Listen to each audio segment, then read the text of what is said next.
Good morning guys! Kakagising ko lang. Oh my God! Ganito ang mangyayari kapag recommendable po ang ating mga account.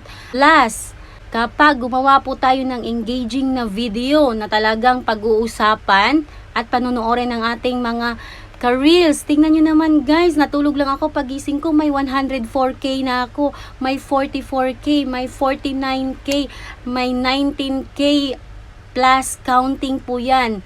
Maraming salamat po sa mga nag-views, mga nanood ng aking mga video at lalong-lalo na po yung mga nag-share. Kaya guys, maraming salamat po sa pagtangkilik ng aking video. First time ko pong magkaroon ng ganito. Isipin nyo naman guys, 104k, first time kong magkaroon ng 100k.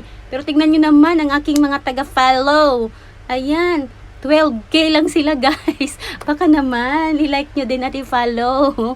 Guys, anyways, patuloy lang po sa paggawa ng videos. Ito yung sinasabi ko sa iyo na kahit natutulog ka po ay nilalako ni Lolo Mameta ang ating mga mga videos. Kaya gawa lang po ng gawa kasi hindi natin alam saan yung magte-trending dyan. Sana po ma-inspired ko po kayong gumawa ng video at maraming salamat po. Please share this video and follow mo ako for more tips. Thank you so much.